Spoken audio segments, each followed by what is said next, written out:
વલસાડના ધરમપુરમાં આદિવાસી સગીરાને એક વિધર્મી ભગાડી ગયો. લગ્નની લાલચ આપીને લવ જેહાદમાં આ વિધર્મી સગીરાને ભગાડી ગયો અને હવે વલસાડ પોલીસે આરોપીને મુંબઈથી ઝડપી પાડ્યો છે. કેવી રીતે સગીરાને શિકાર બનાવી જોઈશું આ રિપોર્ટમાં.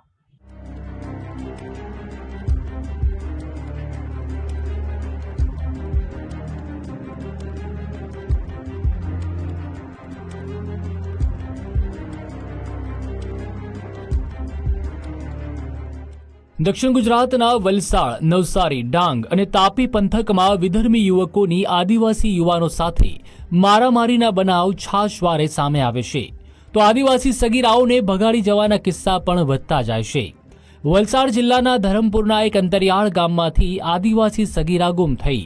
વિધર્મી યુવક અને સગીરા સોશિયલ મીડિયા મારફતે એકબીજાના સંપર્કમાં આવ્યા હતા. ઓસામા બિન બકટિયાએ લગ્નની લાલચે ફોસલાવીને સગીરાને ફસાવી લીધી. યુવક મોડી રાત્રે ઘરેથી જ અપહરણ કરીને ફરાર થઈ ગયો હતો. આ વાત પ્રસરતા જ હિન્દુ સંગઠનો, યુવતીના સ્વજનો અને સ્થાનિકોએ પોલીસ સ્ટેશનનો ઘેરાવ કર્યો. જે બાદ પોલીસે ત્વરિત એક્શન લેતા વલસાડ ક્રાઇમ બ્રાન્ચ અને સ્પેશિયલ ઓપરેશન ગ્રુપના જવાનોએ તપાસ હાથ ધરી. અંદાજે 400થી વધુ સીસીટીવી ફૂટેજની ચકાસણી કર્યા બાદ આરોપી અને સગીરા મુંબઈ તરફ રેલવે મારફતે ભાગી છૂટ્યા હોવાનું સ્પષ્ટ થયું. જે બાદ વલસાડ ક્રાઇમ બ્રાન્ચે રેલવે પ્રોટેક્શન ફોર્સના જવાનોની મદદથી વધુ વિગતો ચકાસી.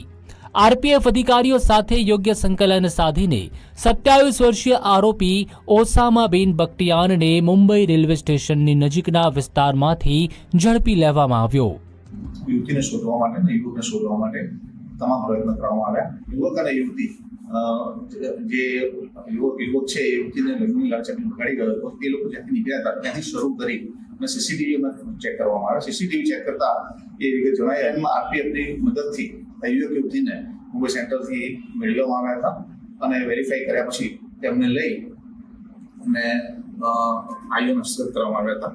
આ ગુનાની ગંભીરતાને ધ્યાનમાં રહી અને આદિવાસી સમાજની દીકરી હોય, સગીરોની હોય, જે તે સમયે જ બીએનએસની કલમ 138(2) અને એટ્રોસિટીની કલમ 325(1) મુજબનો ગુનો દાખલ કરી તપાસ છે એસટીએસટી ડિવાઇસ વિષયમાં સોંપવામાં આવી હતી.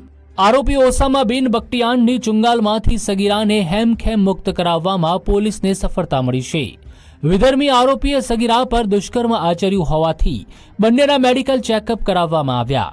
આ મામલે ઓસામા બિન બકટિયાન પર પોલીસે એટ્રોસિટી, અપહરણ, દુષ્કર્મ અને પોક્સો સહિતની કલમો હેઠળ ગુનો નોંધીને કાયદાકીય રાહે વધુ તપાસ હાથ ધરી છે. આઈટીઆઈ પાસ આરોપી ઓસામા બિન બકટિયાન ખાનગી કંપનીમાં નોકરી કરતો હોવાની વિગતો સામે આવી છે. આરોપીનું નામ છે એ ઉસ્મા બિન મહમૂદ પાર્થિયાન છે અને ઉંમર 27 વર્ષ છે. આરોપી 10 પછી આઈટીઆઈ કરેલ છે અને તે અતુલ કંપનીની અંદર કામગીરી કરી રહ્યો છે 3 થી 4 વર્ષથી. સોશિયલ મીડિયામાંથી કઈ એ લોકો સંપર્કમાં આવ્યા કે વાત સાચી છે? સોશિયલ મીડિયામાં એકબીજા સંપર્કમાં હતા અને બીજા રીતે પણ સંપર્કમાં હતા. સોશિયલ મીડિયામાં એકબીજા સાથે સંપર્કમાં હતા, ઇન્સ્ટા પર લોકો વાતચીત કરતા હતા. એ બધી માહિતી તપાસ દરમિયાન ખુલી આવી છે.